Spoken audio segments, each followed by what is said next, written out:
हिस्सा 2 उर्दू तर्जमा। खबर रसन खातून वावेल कले के सामने मौजूद थी। वो एक लंबे कद के पुलिस अफसर का इंटरव्यू ले रही थी। पुलिस अफसर ने कहा, हमारा ख्याल है कि चूर दिन के वक्त सैया बनकर कले में दाखिल हुए।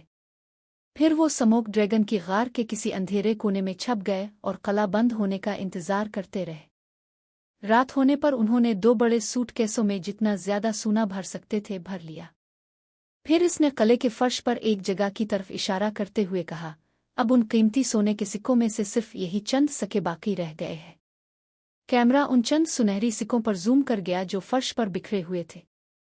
पुलिस अफसर के साथ कले का निगरान क्यूरेटर भी खड़ा था।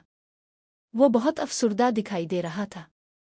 वो बार बार सर हिला रहा था और आहिस्ता आहिस्ता कह रहा था कि यह कले और पूरे शहर कराकोफ के लिए बहुत बदकिस्मती की बात है। ये खबर सुनकर आदम के वालिद हैरत से बोल उठे, इतना सारा खजाना चोरी हो गया। आदम ने फिक्रमंद होकर कहा, अगर कोई दूसरा ड्रैगन आ गया और उसने देखा कि सारा सोना गायब है तो इसे फौरन मालूम हो जाएगा कि स्मोक अब यहाँ नहीं रहता।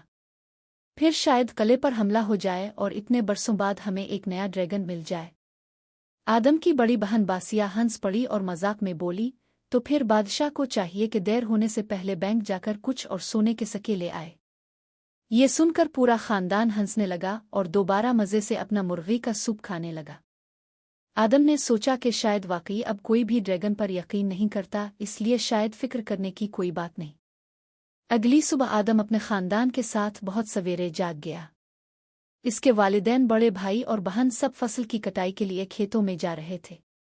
खेत घर से काफी दूर थे, इसलिए उन्हें सुबह ही रवाना होना पड़ता था और वो पूरा दिन वहीं रहने वाले थे। आज सबको बहुत मेहनत करनी थी। हर साल फसल की कटाई के दौरान खानदान का एक फर्द घर पर रहता था ताकि फार्म के जानवरों की देखभाल करे, गोदाम को नई फसल रखने के लिए तैयार करे और शाम को वापस आने वाले थके हुए खानदान के लिए खाना भी तैयार करे। इस साल ये जिम्मेदारी आदम की थी। जब इसका खानदान ट्रैक्टर पर रवाना हो गया तो आदम ने जानवरों के लिए बचा हुआ खाना जमा किया, अस्तबल में जाकर घोड़ों को घास डाली, फिर गायों का दूध दोहा और उन्हें चरने के लिए खिले मैदान में छोड़ आया। अब इसका अगला काम गोदाम की सफाई करना था।